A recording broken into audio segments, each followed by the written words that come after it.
Today on the Matt Walsh Show, the #1 song in the world right now consists of a couple of women shouting about their genitals. And we're told that this is empowering and sex positive and inspiring, but in fact it is, of course, the opposite. And all of the people defending and celebrating the song are hypocrites, and I'll explain why. Also, 5 headlines, including another BLM supporter pulls a gun on a motorist who committed the crime of trying to drive on a public road. And in our Daily Cancellation, I will cancel the climate alarmists who have scared children so much that now some kids, according to the Daily Mail anyway, are traumatized when they go outside. All of that on the way. But first, listen, this is simple as far as I'm concerned. Everyone, absolutely everyone, needs a VPN to protect them. If you're using the internet without one, you're being needlessly reckless. So get with the program. Get ExpressVPN, in fact. I mean, just think about censorship on social media sites. The left wants to silence and remove any voices they don't agree with. Twitter, for example, was supposed to be an open platform. I don't need their content moderators acting like the op-ed section of the New York Times. So instead of letting social media sites revoke your right to free speech, how about revoking their right to your data? I think maybe that's what we should be doing instead. Now, you could just deactivate all your social media accounts, but the problem is, that would be giving the left just what they wanted in the first place. Instead of doing that, of retreating, I take actual steps to protect myself. I use ExpressVPN. Ever wondered how free to access social media sites make all their money? Well, by tracking your searches, your video history, everything you click on, and then selling your valuable data. When you use ExpressVPN, you anonymize much of your online presence by hiding your IP address. That's the basics of how it works. It's pretty simple, really. And that makes your activity more difficult to trace and also more difficult to sell to advertisers because they have no right to be doing that anyway. This is your information, your data. And ExpressVPN couldn't be easier to set up. You just tap one button on your phone, your computer, and you're protected. ExpressVPN also encrypts 100% of your data to protect you from hackers and internet bad guys. Look, it's just always a good idea to protect yourself on the internet. There's no reason not to. There's no downside. So it's finally time to say no to censorship and take back your online privacy at expressvpn.com/Walsh. By visiting my special link, you'll get an extra 3 months of ExpressVPN service for free. Again, that's expressvpn.com/Walsh, expressvpn.com/Walsh, expressvpn.com/Walsh to protect your data today. Okay. Let's get into this. Now, many people in the culture are intensely focused on rooting out problematic language and toxic messages. They insist that we must rename sports teams and objects in outer space and rebrand grocery items and ban books and censor films, all for the sake of protecting society from the harm that inappropriate words and ideas may cause. Anyone who steps outside the perceived lines of decency is condemned with a hostility that we once reserved only for rapists and murderers. It would be quite confusing then for any alien who lands on this planet or any person who emerges after being lost in the rainforest for the past 5 decades to discover just what sort of media these perpetually scandalized damsels in distress enjoy. Because the very same people who were so traumatized by a fast food CEO's comments that they boycotted his chicken restaurant for 8 years, and the very same people who have tearfully denounced offensive Disney costumes worn by children, and the very same people who are liable to break into convulsions of anger if you say something really provocative like men have penises, and the very same people who invented concepts like trigger warnings and safe spaces are the ones who will listen to, appreciate, and celebrate the most vulgar and degrading television shows, films, and songs made by some of the most loathsome and repulsive people this country has ever produced. They are Puritans about all that is innocuous and libertines about all that is genuinely objectionable. They have, in a word, everything backwards. And never has that contrast been clearer than with the reaction to the latest bit of audible sewage from the rapper Cardi B. Now, before we get into the song, we should note that Cardi B, a former stripper, has admitted publicly that she used to drug and take advantage of men. In her own words, in fact, listen to this. You gotta go to a good studio and you gotta put in that bread. I did it with my money. So for a to say that I don't know deserve it because I don't put in no work. Now that's when I feel like is bugging. Because I did it myself. Must have forgot my the that I did. So survive. Like to go strip. I had to go, oh yeah, you wanna me? Yeah, let's go to this hotel. And I drop up and I rob them. That's what I used to do. Nothing was happening to me, my nigga. Nothing. So for a bitch to say that I don't deserve that's when I know that they're bugging, because they do not know the shit I have to do. A real scholar there that we have on our hands. Cardi B Cosby's weak excuse for this behavior is that she had to do it to survive. Yet she has elsewhere bragged that she made up to $3,000 a night as a stripper and had $35,000 in singles saved by the time she turned 22. CCIRS. For comparison's sake, a surgeon earns around $120 an hour, which means that Cardi B, by her own testimony, was taking in substantially more than a surgeon just by taking off her clothes, and yet she needed to lure men back to her hotel room, drug them, and rob them in order to stave off starvation? Somehow the story doesn't add up. It would seem that she is simply a sociopath and a predator who enjoys preying upon other human beings, like Bill Cosby, who also drugged people and took advantage of them. But this fact does not seem to have troubled Reebok or Pepsi, who have both signed million-dollar endorsements with the confessed criminal. The cancel culture has ruined people's lives over edgy tweets they posted as teenagers, yet Cardi B Cosby's personal history involves drugging people and taking advantage of them, and she admits to it and brags about it and faces absolutely no consequence for it whatever. White privilege tends to manifest itself in rather unexpected ways these days, you might say. Now, Cardi's newest song, topping the charts in the US, the UK, across the world, is called WAP. It's an acronym that I can't spell out on the air, but which references female genitalia. In fact, I can't repeat any of the lyrics on the air, but suffice it to say that the song begins and ends with the refrain, "There's some whores in this house," and everything that happens in between would seem very much to confirm those declarations. The song wants to be extraordinarily vulgar, and it succeeds. It also wants to be shocking, but in that regard it fails. For an artist to be truly shocking, she must have wit and intelligence and vision. There is a severe scarcity of those qualities among any of the people involved in this song, so they're reduced to being merely obnoxious instead. The entire song is like something that someone might have scrawled in red ink on a bathroom stall. In fact, I think that a bathroom stall may have a writing credit on this song, but I can't be sure. The problem is less with the music itself or the video accompanying it than with the reaction to it.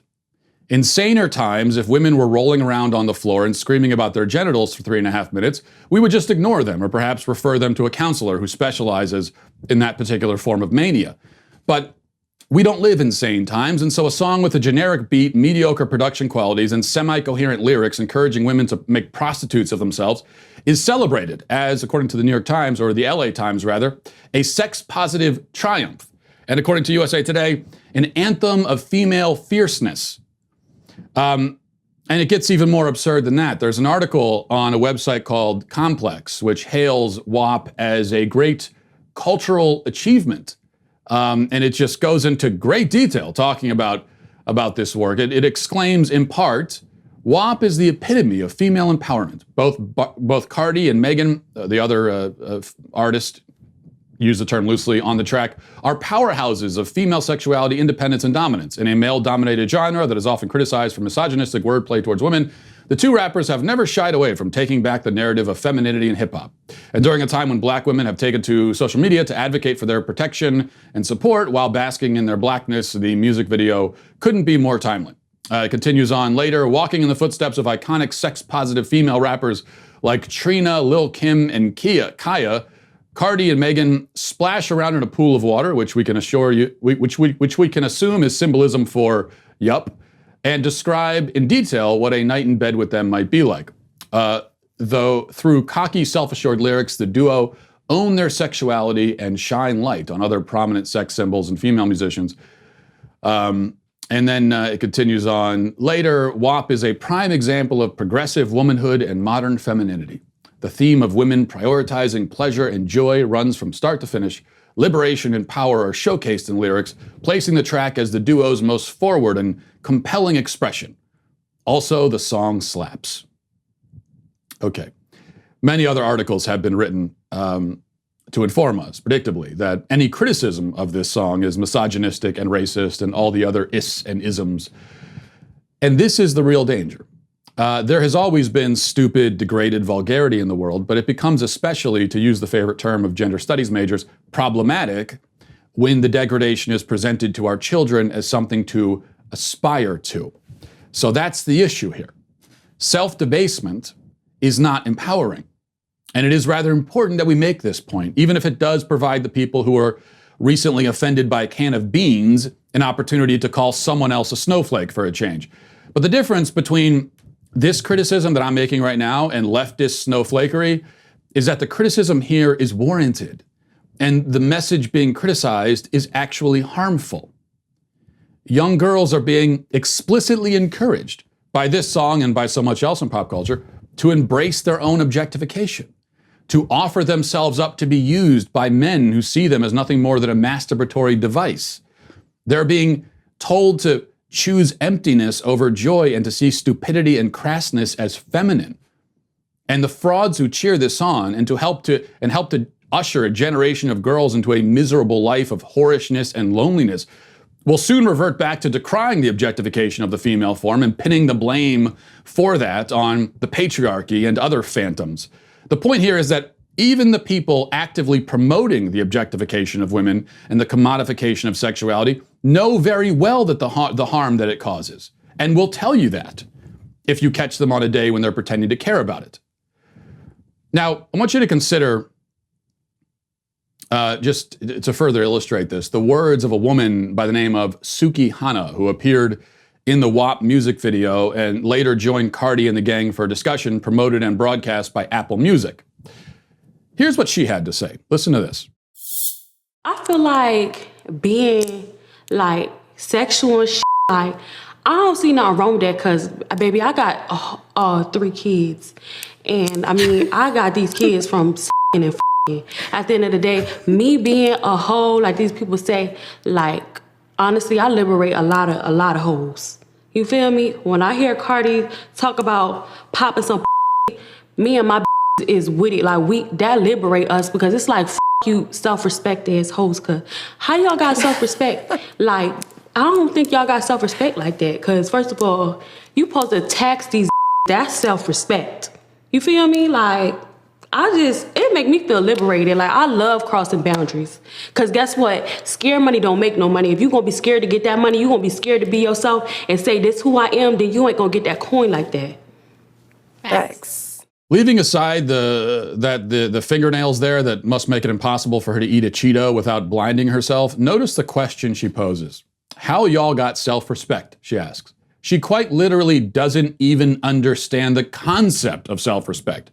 She goes from recoiling at the very idea that a woman would respect herself to suggesting that true self-respect is to be found in the payment a man renders after having sex with you. Need I explain the problem here? People pay for goods and services. To get paid for your sexuality is to have it treated with the same reverence that one affords a hamburger or an oil change.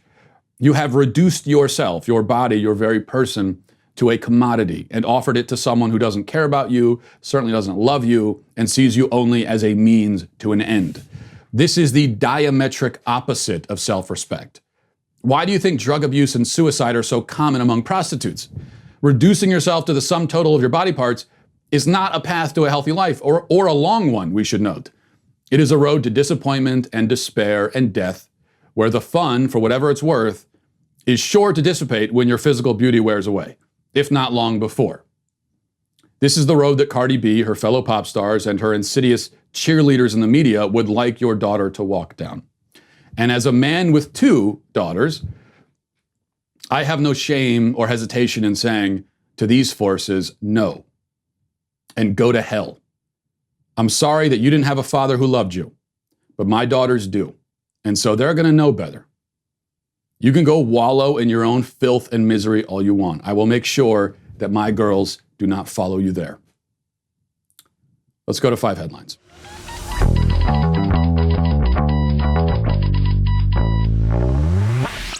Okay, and here's another one of these. The Daily Wire reports a Black Lives Matter protester allegedly pulled a gun on a truck in Indianapolis late last week as the truck tried to get around a group of protesters that were occupying the road. A video of the incident went viral on social media over the weekend, but the incident appears to have happened last Thursday. Here's the video.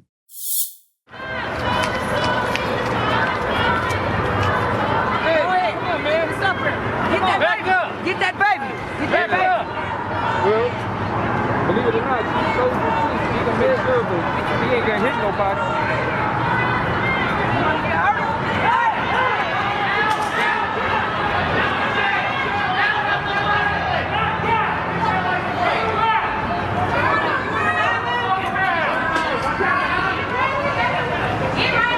Come on, buddy. Don't be stupid. Guys, shut that water. If you don't know what security is,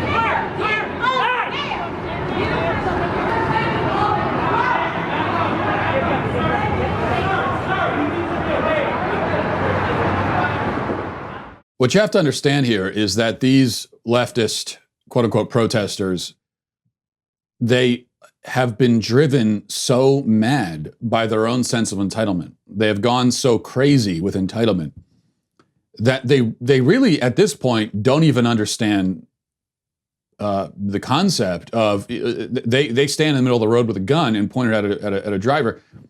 They really think they have a right to do that. They really believe, I believe that they actually believe they have a right to do it. Which is why if you ever say to them, you're not supposed to do it. What do you mean? What do you mean I can't do this? This is freedom. Stop being a fascist. They really don't get it. Because, as I said, they have quite literally been driven mad by their sense of entitlement. Number two, speaking of madness, report in the AP says Riverdale Nursing Home in the Bronx appears on paper to have escaped the worst of the coronavirus pandemic with an official count of just 4 deaths in its 146-bed facility. The truth, according to the home, is far worse. 21 dead, most transported to hospitals before they succumbed. It was a cascading effect. Administrator Emily Fuziyev recalled, one after the other, New York's coronavirus death toll in nursing homes, already among the highest in the nation, could actually be a significant undercount. Unlike every other state with major outbreaks, New York only counts residents who died on nursing home property and not those who were transported to hospitals and died there. The statistic could add thousands to the state's official care home death toll of just 6,600, but so far the administration of Democratic Governor Andrew Cuomo has refused to divulge the number, leading to speculation that the state is manipulating the figures to make it appear it is doing a better job than other states and making a tragic situation less dire. So this is, nothing to see here. Just, we start with government policies that directly killed thousands, and now we go to an actual conspiracy to cover up how bad the damage is. And Governor Cuomo is just sailing through this, no problem at all. No problem at all for him. That's Democratic privilege for you. Number 3, my personal favorite musical artist, Tekashi 6ix9ine, a poet and musician, even more brilliant and insightful than Cardi B, if you can believe it, is causing controversy today, not because of his lyrics or because he's a convicted violent felon who only escaped a half century in prison because he turned around and snitched on the other gang members and his crew. Not because of that, but because he rode a subway without a mask. Watch.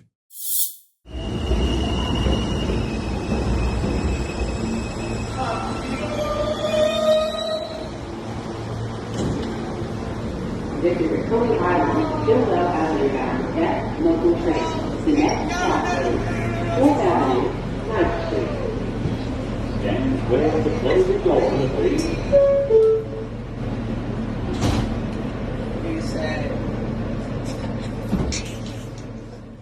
Just shocking behavior there.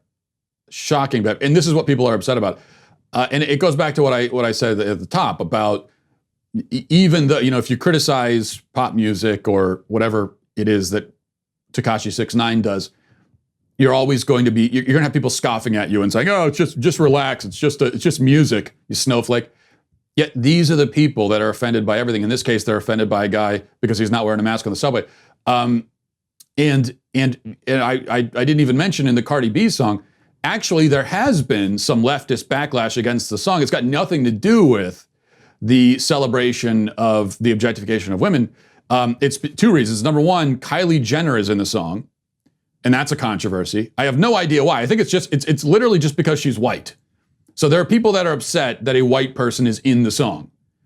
And also that there's tigers. There are big cats. And so the tiger, Carol Baskin chimed in, and other animal rights people have been offended by it. So those are the 2 things we're worried about. We're worried about the tigers, and were worried that a white person was allowed in the video because you can't have any of that. Okay. Number 4, the Huffington Post reports a Washington man was arrested on Saturday for allegedly assaulting a 72-year-old veteran over a face mask dispute. Police apprehended Cody Hansen, 35, at his home after he was reported. The July 18th incident left the unidentified victim with a broken jaw and cornea abrasion. And what happened is a partially disabled elderly veteran, and looks like they were at a hotel. Yeah, they were in the lobby of a hotel. The elderly man says something to Hansen's girlfriend because she wasn't wearing a face mask, and then Hansen later returns and does this.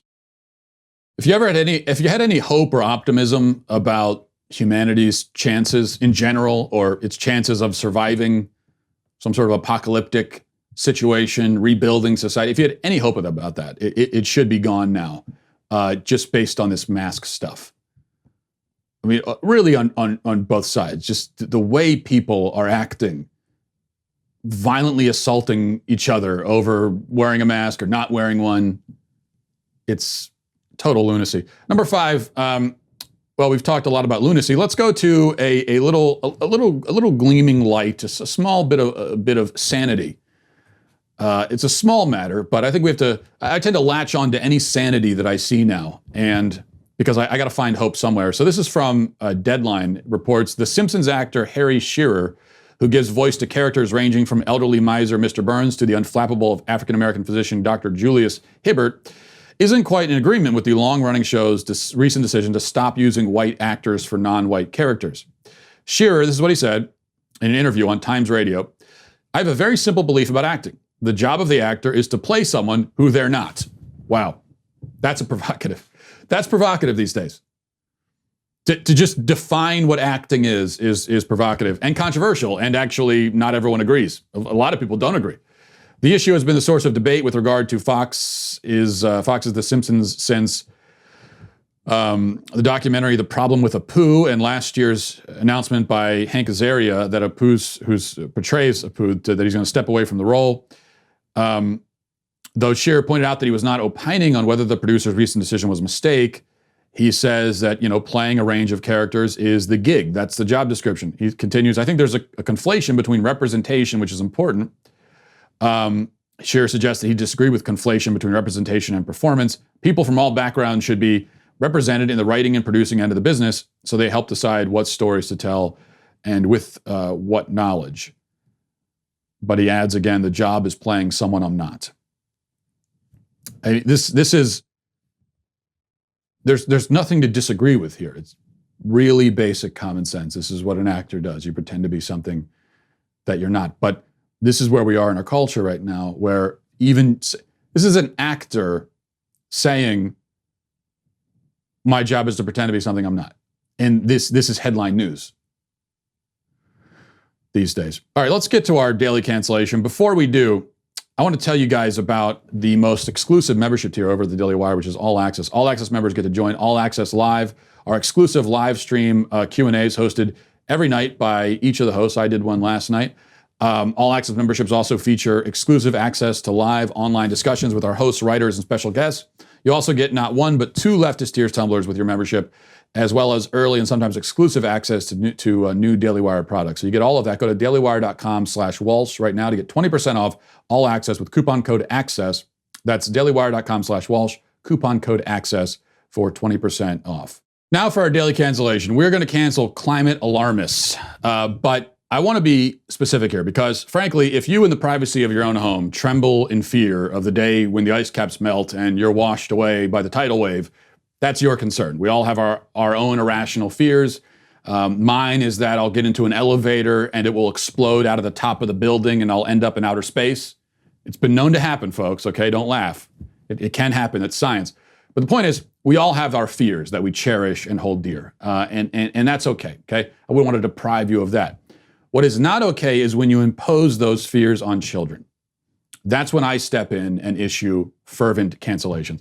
And that brings us to this Daily Mail article, and the headline is, "Some children find spending time in nature distressing because it can trigger feelings of anxiety and despair linked to climate change." The article says, while most children benefit from having time outdoors, for some youngsters, it is triggering feelings of anxiety and despair due to fears over climate change. These troubling emotions and their link to climate change have been studied by University of Columbia researchers for the British Ecological Society. In the first of its kind study to focus on children and teenagers connecting with nature, the team conducted a full review of other studies, articles, and books, and they were trying to find out, how the climate change message is resonating with children. Children and teenagers were triggered by the natural world and their inability to control what was happening to the unraveling biosphere, according to the team. Nothing wrong with that. Children being triggered by the natural world, that's perfectly natural, right? Nothing to be concerned about.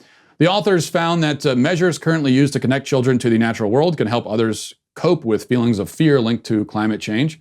Many children know they are inheriting a changing world that is likely to get worse, and this leads them to feelings of anxiety and despair. Okay, let me say, if your child even knows what the phrase unraveling biosphere means, much less actively worries about it, you are doing something terribly wrong as a parent.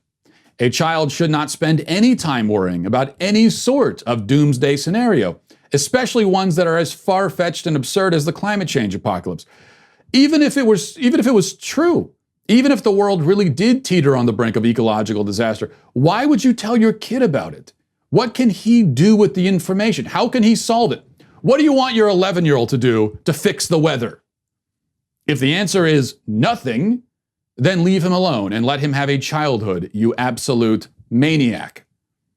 Now, there are other more plausible and likely Armageddons potentially on the horizon. A solar flare could knock out all of our communication, send us back to the Stone Age. A supervolcano could erupt anytime, blot out the sun, kill our crops, starve us to death. I mean, it could happen. There could be an attack on the power grid. There could be a nuclear holocaust. There could be another pandemic, perhaps one that's bioengineered with a 50% mortality rate. Who knows? Hell, we could be invaded by aliens. The Pentagon seems to be worried about that. Anything could happen. Some more likely than others. And whatever does happen or doesn't, it almost is irrelevant on an individual level anyway, because we're all doomed regardless. No matter what happens, you have a death sentence and you will not live very long in the grand scheme. I hate to tell you, the Earth too is on death row. The sun will burn out eventually, and in fact, before that happens, probably the Milky Way galaxy is going to collide with the Andromeda galaxy, and that will probably not bode well for our little solar system over here. Now it's 4 billion years in the future, but still, no matter what, you will die. Everyone you know will die. Everything you've ever seen or touched and every piece of ground you've ever tread upon will be annihilated. All of this is true, but you know what? I don't tell my kids that. Why? Because it's not their job to worry about that stuff right now. Their job is to have fun, to run around, to play, to clean their room, do their lessons, clean up their plates after dinner, all of that sort of thing. That's what I want them worried about. That's what those are their objectives throughout the day. It's not fair to saddle children with far-fetched anxieties or even not so far-fetched anxieties. But this is done for a reason, of course, and the reason is sinister. There is no better tool for manipulation than fear, and there's no easier group of people to scare than kids. And so the climate alarmists prey upon kids, condition them, brainwash them while they're vulnerable and their minds are malleable. That's what this is really about. And that is why the fearmongers are canceled. Canceled. Once again, with a vengeance, as all of my cancellations are performed. We'll leave it there. Thanks for watching the show, everybody. Thanks for listening. Have a great day. Godspeed.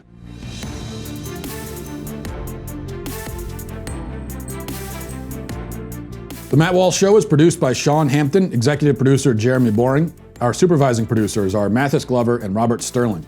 Our technical producer is Austin Stevens, edited by Danny D'Amico, and our audio is mixed by Robin Fenderson. The Matt Walsh Show is a Daily Wire production, copyright Daily Wire 2020. President Trump considers accepting the GOP nomination at Gettysburg. A teacher is terrified that digital learning is going to allow parents to hear what he is teaching their children. And, surprise, surprise, it turns out that some masks not only don't help stop coronavirus, they actually make the spread worse. Check it out on The Michael Knowles Show.